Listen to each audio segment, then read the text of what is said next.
Please drop where you are watching us from in the chat box. Let us know where you are watching us from or joining us from so we can acknowledge you. You are once again welcome to this morning's webinar. This is Firmus Advisory, a business consulting firm incorporated in Ghana, having a branch office in Nigeria and Cote d'Ivoire. Firmus Advisory over the period has grown, and we have grown in our service areas in terms of providing services in business regulatory compliances. We provide a 360-degree service from the time of business registration through immigration services, product registrations across other regulatory agencies. So from the time of starting your business, we hold your hand through the acquisition of the various licenses that applies to your sector of operation. We provide services in market research and trade development, where we give you insight in the market, what consumers are spending on, or what the market is providing in terms of the products you intend to sell or the sector you want to enter. We provide deeper insight to help you make informed decisions. We also provide services in tax and advisory. We help companies to stay compliant in terms of their taxes and in terms of filings. We also provide services in legal advisory and HR services as well. So if you are looking forward to a one-stop business, a company that should help you with all this, go no further. Firmus Advisory is the place to go. Now, Firmus Advisory Nigeria this morning is having this webinar. And the objective of this webinar is to throw more light on company secretarial compliances, as well as corporate governance. We know that most companies, especially the SMEs, register their companies and they operate in silos. Sometimes they make changes to the running of the business in terms of changing directors, changing secretaries, or even they don't know what to do in terms of company corporate governance. And so this morning, we have taken it upon ourselves as part of our corporate social responsibility to give you this free webinar and provide you more insight on what you need to do. At the end of this section, we are expecting you to be able to identify the difference between just a secretary of a company and that of a company secretary, and then also to help you to understand the need to have a company secretary, which companies are required to have a company secretary, and what is expected of a company secretary, so that it will help you make an informed decision. If you're a company operating without a company secretary, you get to know and get to understand the need to have a company secretary. I hope this program will be very insightful to you, and you are going to learn a lot about the company secretarial practices and corporate governance as a whole. Don't go anywhere, just stay tuned, and let's give you the insights and the information that you need. Today with me is Compliance Executive at Firmus Advisory Nigeria in the person of Dawn Macaulay Esquire. She is going to take us through this webinar, and I am hopeful that at the end of this webinar, you will be informed. Thank you very much for joining us once again, and we'll be glad to give you the knowledge that you require. Now, Dawn, thank you very much for the time you're going to spend with us. We'll open the floor for you so we can have our presentation. And don't forget to drop your questions in the Q&A or the chat box so we can address them after the section. Thank you very much. Over to you. Thank you very much, Jane. Good morning, everyone, and welcome to the webinar. So I'll be sharing my presentation slide so we can all carry it along. Okay, so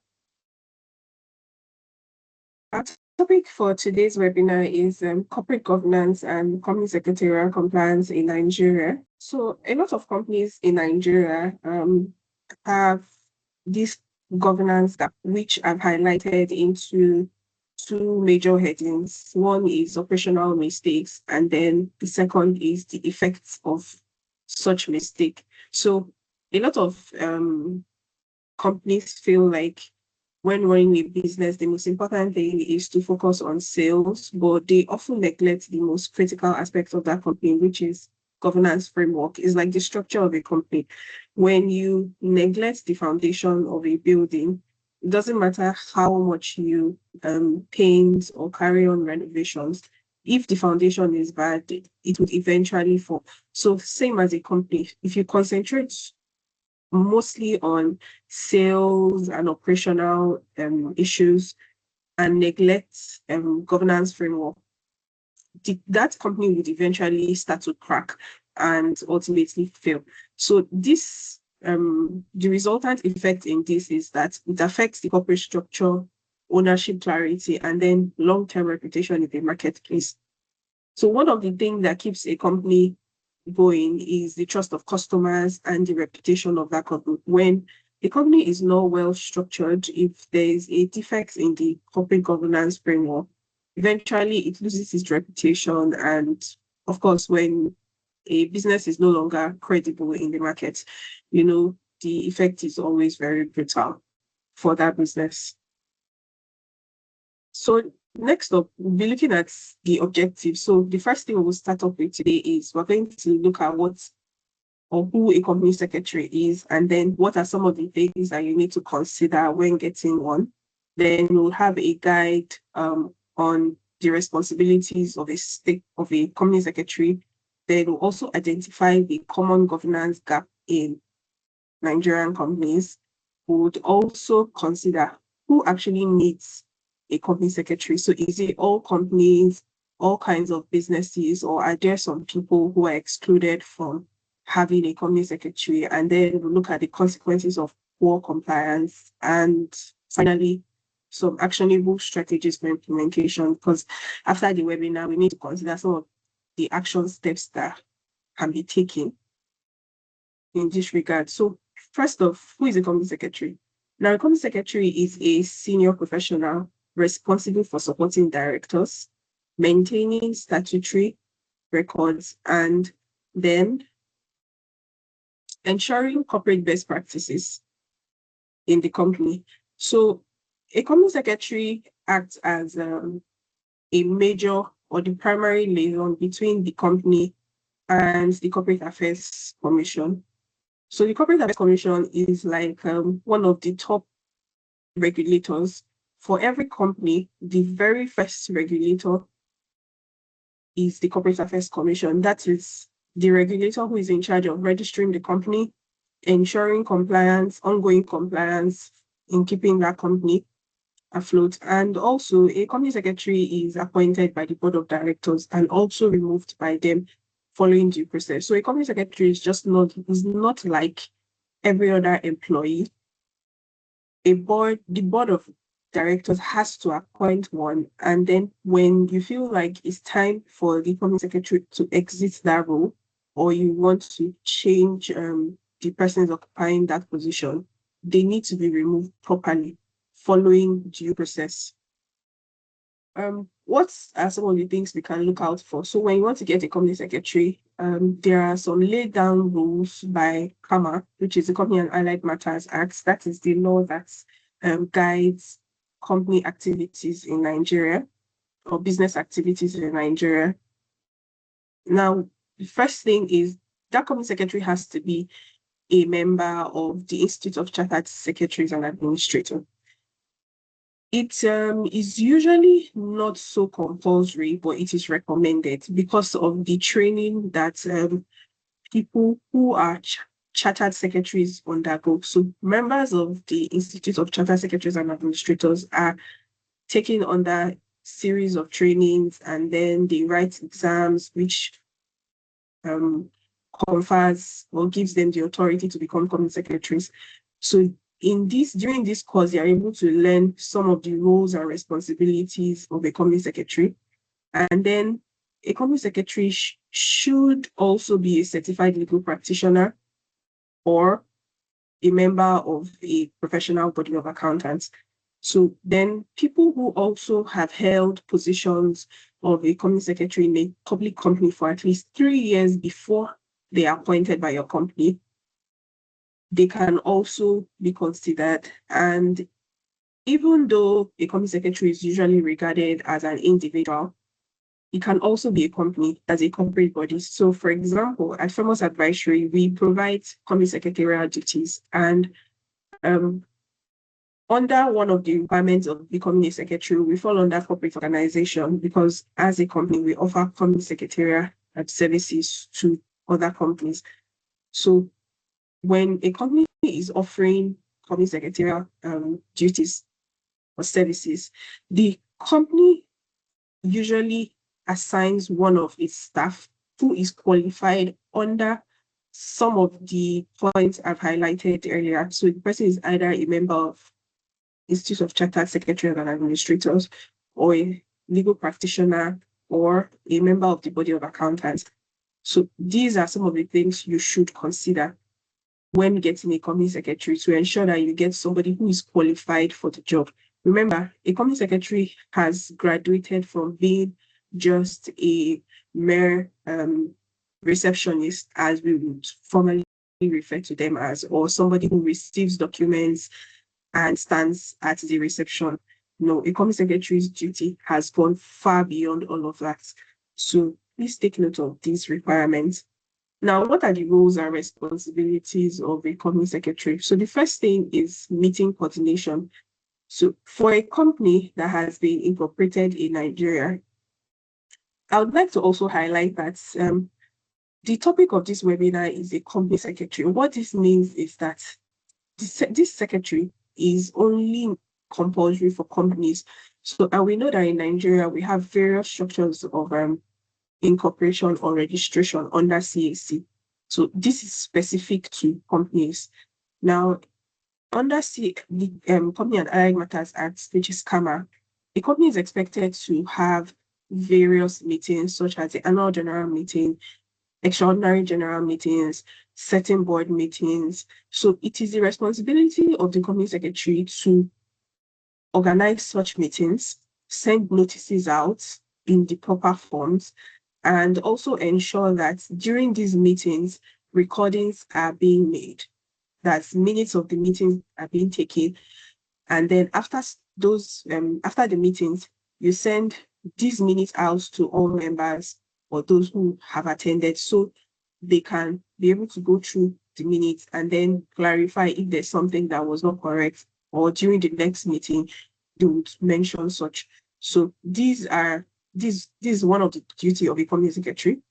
And then advising on compliance. So during these meetings, a lot of things will be discussed. There'll be a lot of resolution that will be reached. So it is the place of the company secretary to be well grounded in law and know what is to be done in compliance with the law, and ensure that that meeting is being done in accordance with CAMA. So the second thing is record maintenance. So a company is expected to have certain statutory records or registers, as we call it. So the company must have the register of members, directors, shareholders, and share certificates. So every member that that company has must be documented. Members of a company are people who own shares in the company, and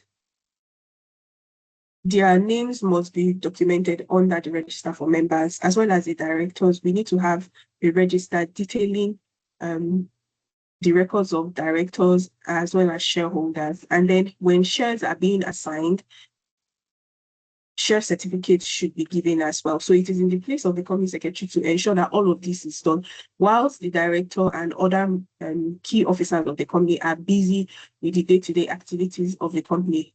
The company secretary must ensure that all of these things are put in place. Then the third one is regulatory filings. So of course, when a meeting comes up, the company secretary has done his or her part in that regard, has maintained certain records. It is expected that after each meeting, if there are statutory filings to be made, the company secretary should do this.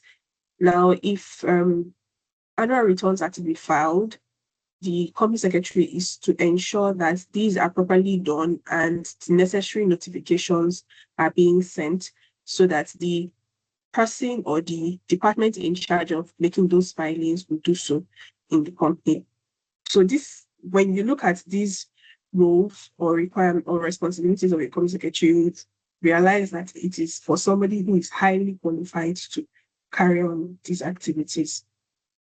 So the next thing is, remember I mentioned governance framework for companies. So what are some of the governance framework for companies? The first one is legal foundation. So um, for a company, there has to be a well laid down rule on incorporation and shareholding. So how is this, what is the proper structure for this company? Should it be registered as a private company limited by shares, unlimited, limited by guarantee? So it must be specifically stated. These frameworks, the company secretary needs to ensure that these frameworks are put in place. There must be role separation.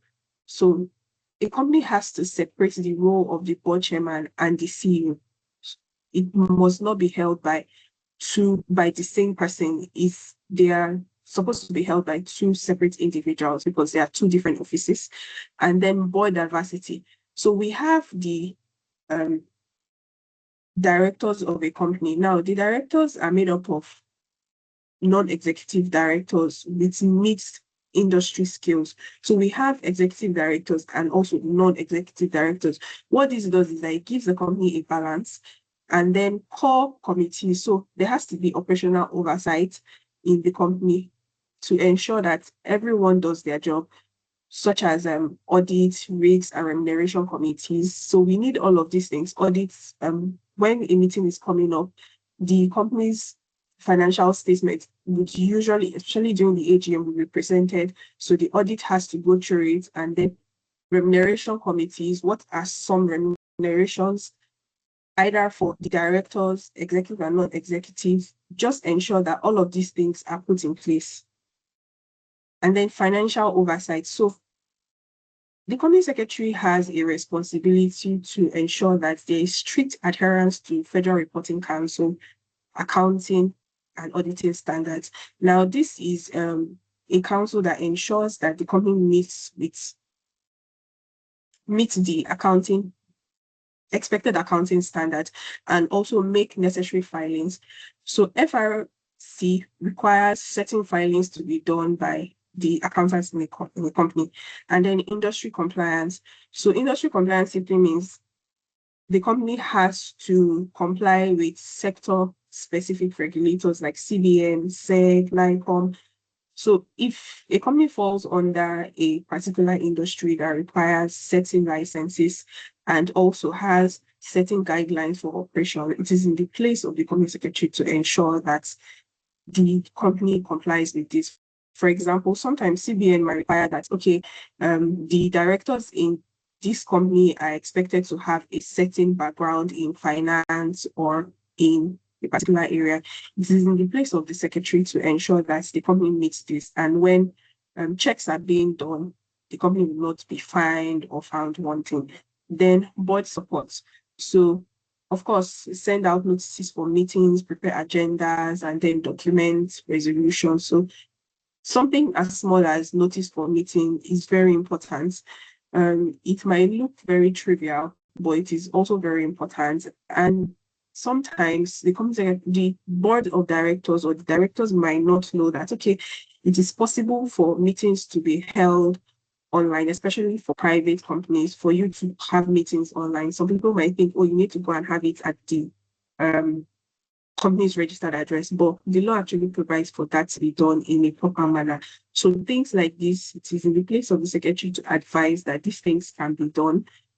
We can have online meetings, and then it's also possible for members to send proxies to represent them in the meeting, in the events that, especially during AGM, that they cannot make it. So these are things that the company secretary can do. So there are a couple of statutory filings that are required for a company to make, and we'll be looking at them. So the first one is annual return, like I've mentioned. So as the name implies, it is a return that is made annually to the Corporate Affairs Commission. And these returns are mandatory, so it's not something that is optional. It helps, it's like a health check for CAC, just to update the company's record, share details to ensure that the company is still a going concern. So it's usually due within 6 months of where the financial year end for a company. And most companies' financial year starts in January and ends in December.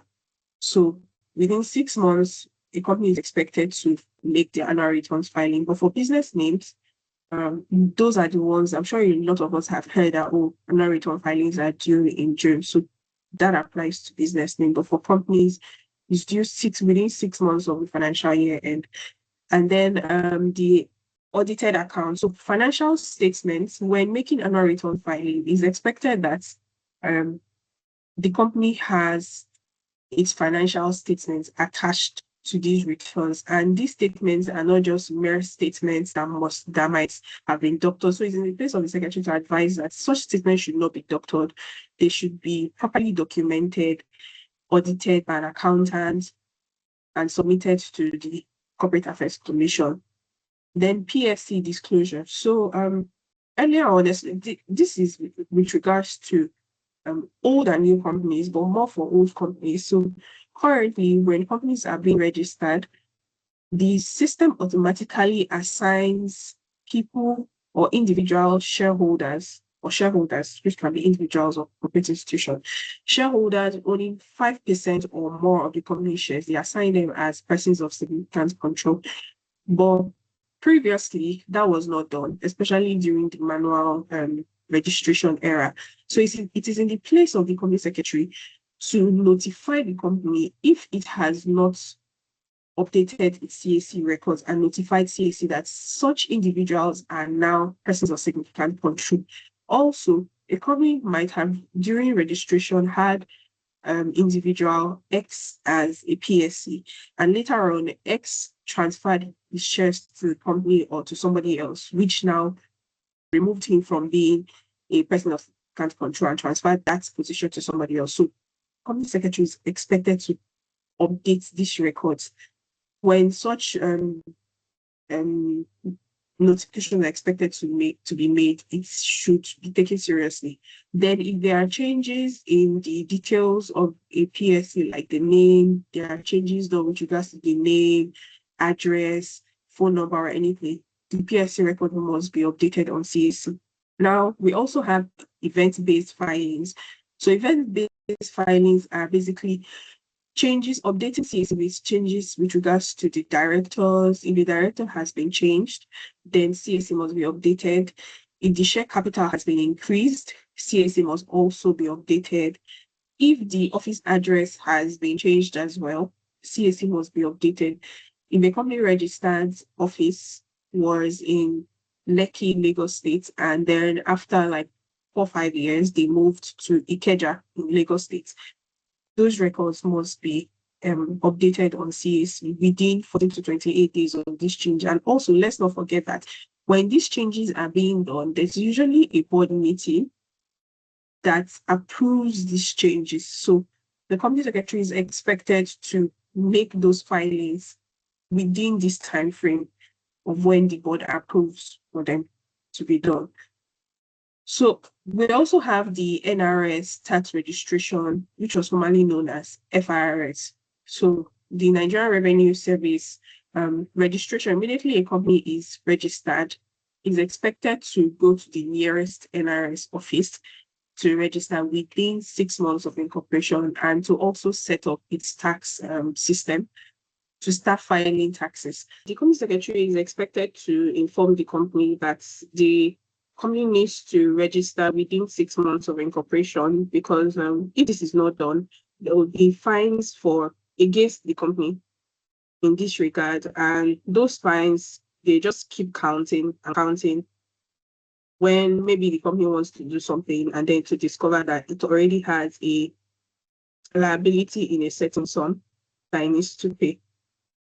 And we all know how important tax is. Also, the company secretary, with regards to tax, has to be well informed That is, tell the company that, okay, there's something called VAT that we need to file, and also try to speak with the compliance officer in the company to ensure that all of this is settled. So tax. So like I mentioned, there are a couple of taxes like withholding tax, VAT, company income tax, just for the company secretary to know that the company needs to comply with all of this. And then payroll and staff filing. So aside the company filing its own tax, there are monthly contributions that must be done for staff and employee injury insurance premium, which NSITF. So the company needs to ensure these things are things that can affect the company's reputation if they are not properly handled. A little issue with an employee can stall people's trust in the company, can make people rethink whether or not they want to do business with a particular company. And we know how cancel culture works. So it's in the place of the company secretary to ensure that the company is up to date and in compliance with the law. So now, who needs a company secretary? So we have various categories of companies. So number one, for a public company, it is mandatory. So there is no, do I need to get one? Don't I need to get one? When should I? It's mandatory according to law. So a public company is expected to have a company secretary within 6 months of commencement. As for a private company, it is not compulsory, but it's usually recommended because you need a company secretary to effectively carry on operations. For a private company, it's expected that a company secretary is appointed at any time. So most times, this is usually the case when a company is registered. It's usually with 2 directors, and then they start up. Sometimes when the company knows better, they immediately register and add a company secretary. But when they don't, then they can always bring on a company secretary at any point in time. Now, for small companies, they are completely exempted from having a company secretary, but it's also recommended, and it can be at any time. So a company secretary, a small company, how you know that it is a small company is when the annual turnover of that company is not more than 120 million, and the net asset is not more than 60 million, and none of its members are foreigners or related to government, and the directors hold at least 51% of its share capital. So, most times the directors are different from the shareholders, but for small companies, sometimes the director is usually same as the shareholder. So in this regard, it is when it has all of these qualities, it is considered as a small company, and it's not compulsory, but we usually recommend so that the company is well structured and the other officers can focus on other things. So with all that has been said, what are some of the consequences of not having a company secretary? The first one is bad record keeping. Of course, when directors are busy with the day-to-day running of the company, they would most time forget to keep records of statutory documents that we have mentioned earlier. They would not remember that, it's necessary for a company to have register of members, directors, necessary for a company to assign share certificates to shareholders, and then penalties from regulators. So especially for those in highly regulated spaces like the financial sector, insurance, and all. When a company secretary is not available, it is very easy for the directors to forget how things are being done. And we've often seen lawsuits arise from various things. Maybe a director was not properly brought in, or a director was taken out by going against what the law says. And then lawsuits from different issues, corporate governance issues, then failure to send appropriate notices for meetings. Failure to even send notices for meetings can result in a lawsuit. Yes. So, but when you have a company secretary, you don't have to bother about all of that. The compliance breaches, like when the company is expected to make necessary filings with CAC, FRC, and other regulators, and then bad corporate governance practice, and overall reduced investor confidence. So when a company is not properly run and the corporate governance structure is shaky, investors would be scared to put their money there because they know that such a company would not do well in the long run. But when you have the foundation well laid out, which is having a company secretary, then be rest assured that you can focus on other things as a director or shareholder, and the company secretary will take care of all of that. So what are the benefits of having one? We've talked about consequences of not having one. So the benefits are a lot, but we'll just be looking at these few ones, such as improved compliance, better governance, easier fundraising, stronger business credibility, reduced operational risk.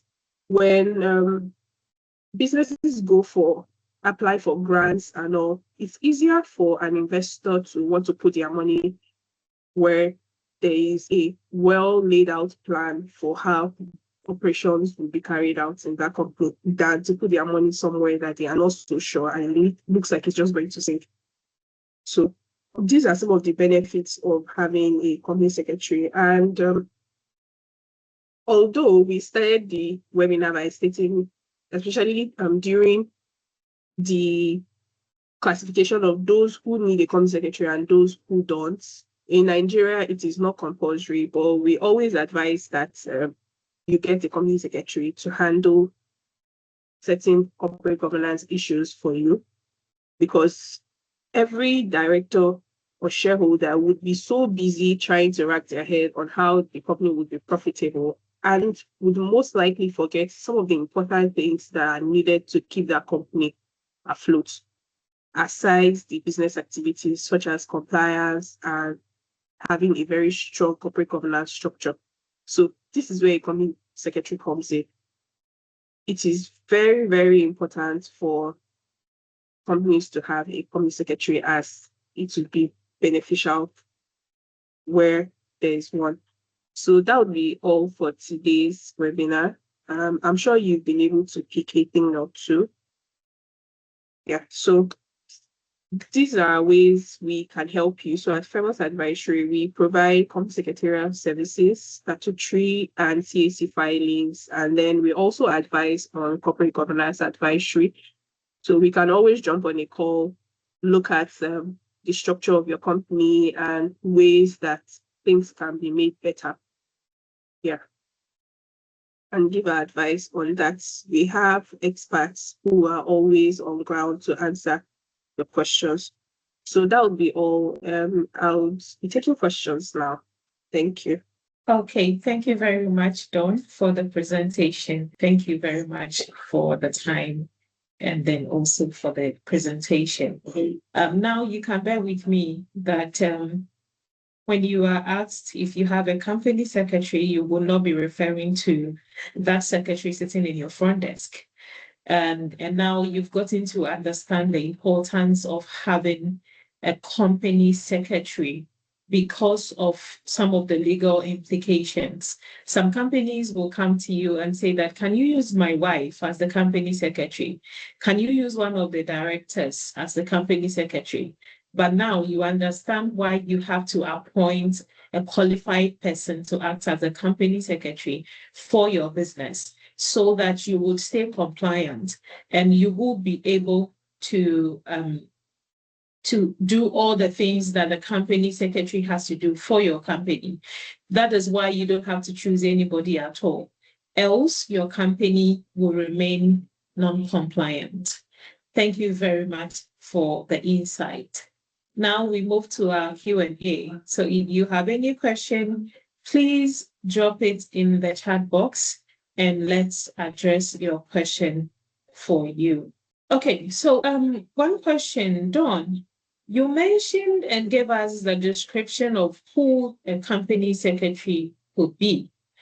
Assuming a company was already registered, and for the example that I was given, somebody used, like one of the directors of the company was also used as a company secretary during the registration of the business.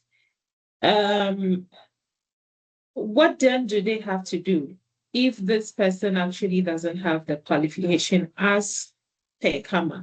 Okay, so thank you for that question.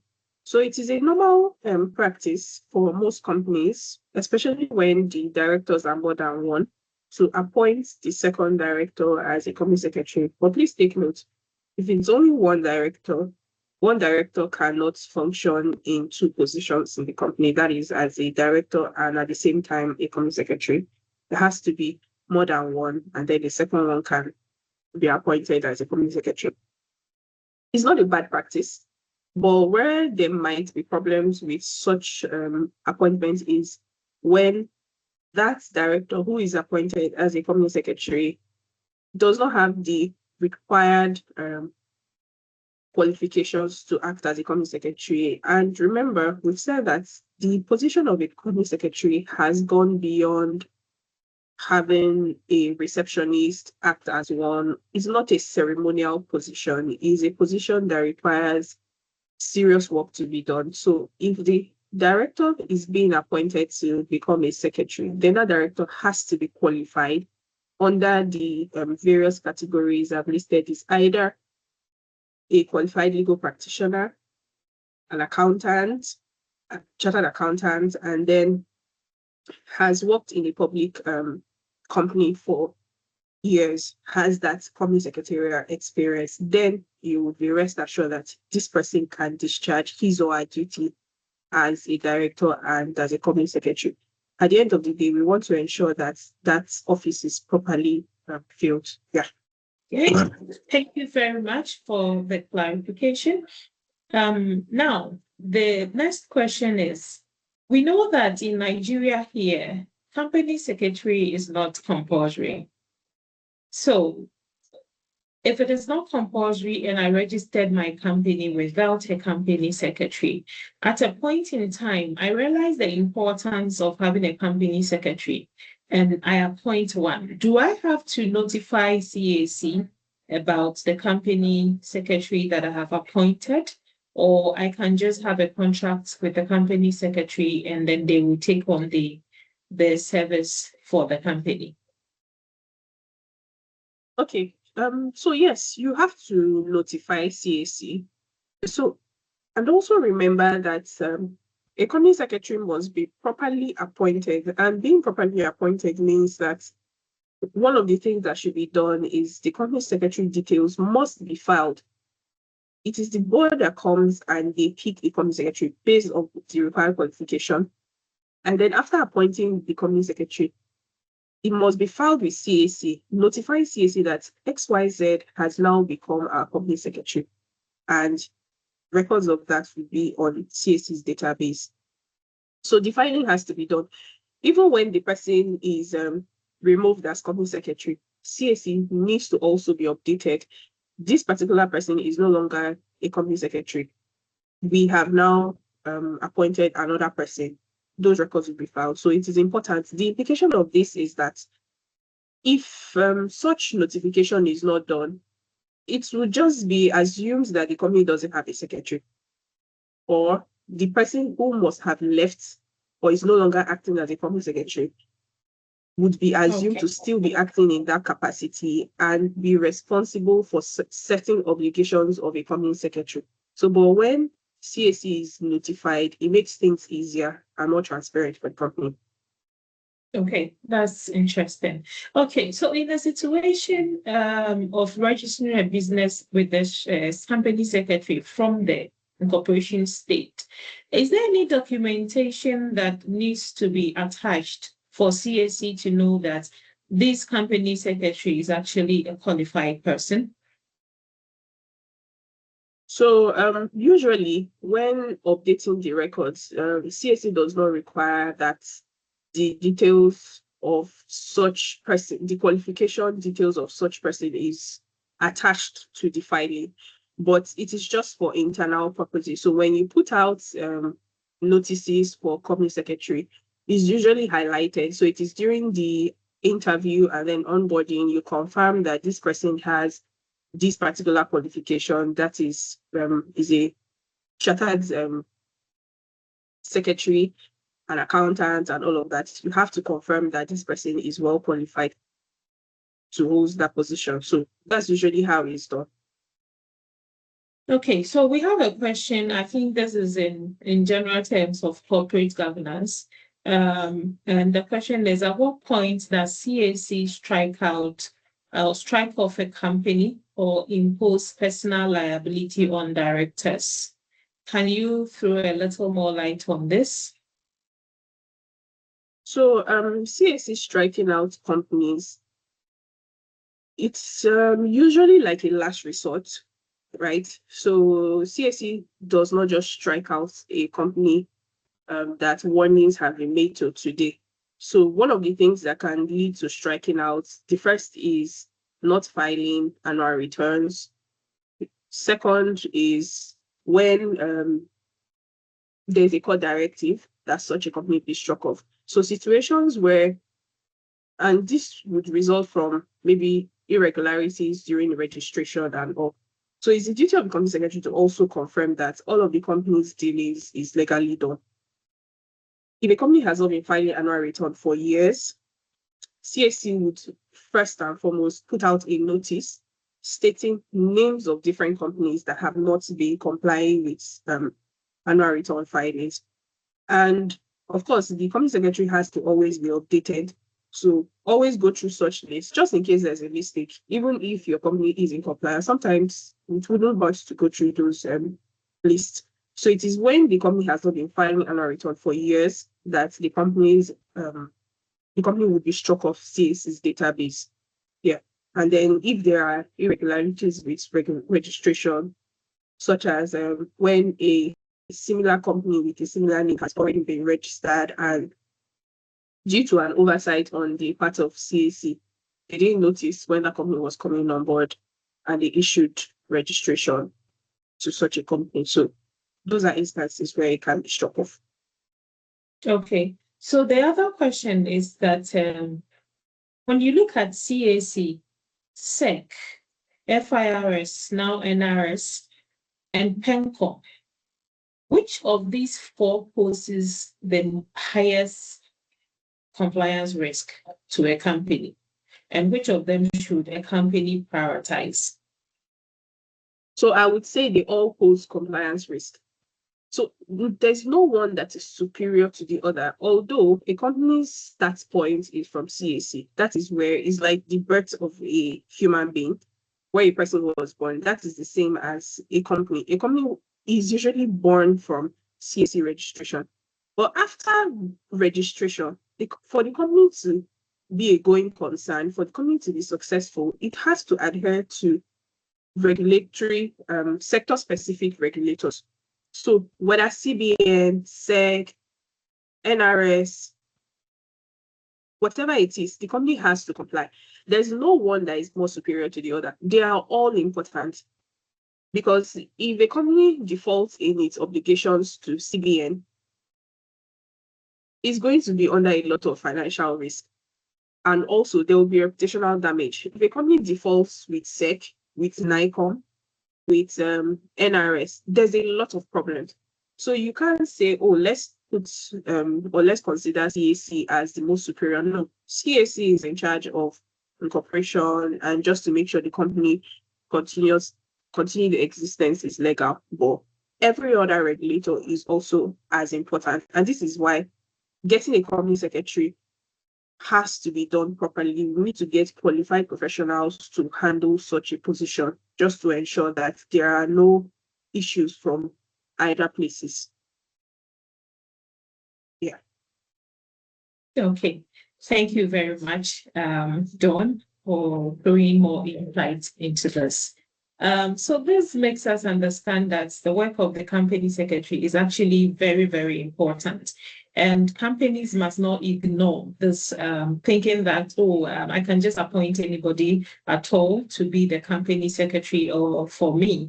In order to stay compliant, they need to choose a qualified person who has the capacity to advise the board, to also advise them on certain decisions that would help them improve the company's regulatory compliances. And this is the importance of you having a company secretary. And I think going forward, companies in Nigeria who are not having company secretaries should actually give it a thought and then make a decision so that they can stay more compliant and then be visible out there and be able to also attract more investors and also to also be more, open in terms of their operations and attract more, public interest as well. So we are grateful for this presentation, and I believe everybody or anyone on the call and any other person who is watching us has tapped into this knowledge this morning. Thank you very much for the wonderful presentation. Once again, this is Firmus Advisory. Over the period or within the program outlined for the year, we give you 3 webinars throwing more light on certain issues, compliance matters, tax, legal, just to broaden the knowledge of people that need such knowledge. So from time to time, we'll keep sharing with you. We'll be sending you emails. For those of you who registered for this webinar, we'll be sharing emails with you regarding our upcoming webinars. Feel free to join anytime. All of them are free. And I promise you that you will leave with more insight. You will leave with more knowledge with regards to whatever topic we'll be discussing. And without saying much, I would also tell you that Firmus Advisory is still your one-stop shop for doing business, whether in Ghana, in Nigeria, in Cote d'Ivoire, and also in other West African countries like Cameroon, Guinea, Benin, Kenya. If you are looking to do business in any of these African countries and you are still unsure how to go about it, what is required of you, do not go any further. Just reach out to Firmus Advisory and we will be glad to hold your hand, provide you with all the insights you need to get your business registered and start moving. So if you want to reach out to us, this is our address on the screen, our email address, our telephone contact is there, and then also our physical location is available. You can visit our office anytime. You can reach out to us through our email, and you can also contact us on the phone number provided. Follow us on our social media handles. Visit our website to read more on the articles. We have several articles on various regulatory compliances in Nigeria. You can go to our website and read on them to educate yourself and also to gain more insight. Follow us on TikTok, follow us on Instagram, Facebook, and we are available on LinkedIn as well to serve you all the information that you need. Thank you very much for being part of this webinar. We appreciate you all, and we look forward to seeing you in our next webinar. Enjoy your day. Thank you.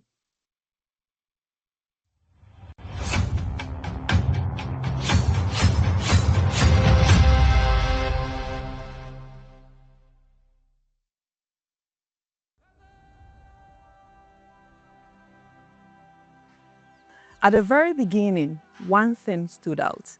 Information wasn't always easy to find.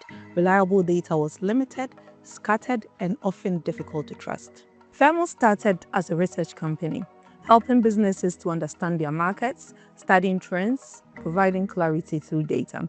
Because before decisions are made, they must be understood.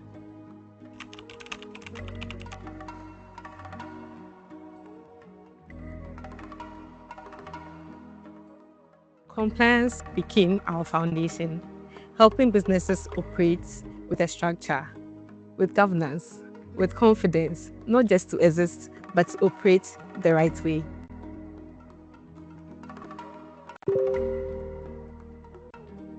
So we expanded into a robust tax and accounting department equipped with integrated solutions to drive growth at every stage of the process.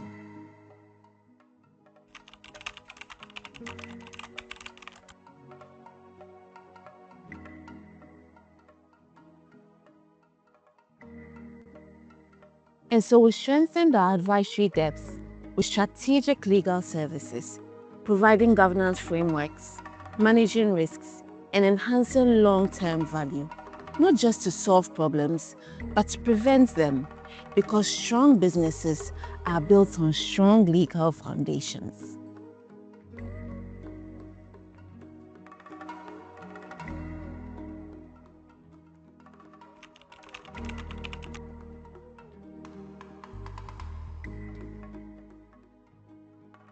We saw local and talented founders with bold ideas, but overwhelmed by process. So we built Easy Start to simplify business registration, to remove barriers, and create opportunities.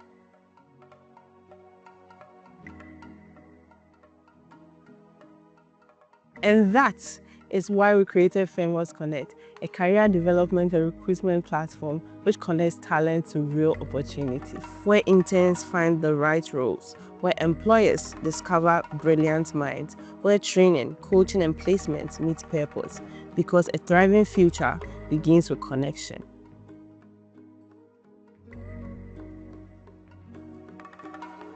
As our clients expanded beyond Ghana, we expanded with them, establishing our presence in Nigeria and Côte d'Ivoire, strengthening regional reach, delivering advisory across borders, and extending the Firmus standard to a wider market, because vision does not stop at a boundary.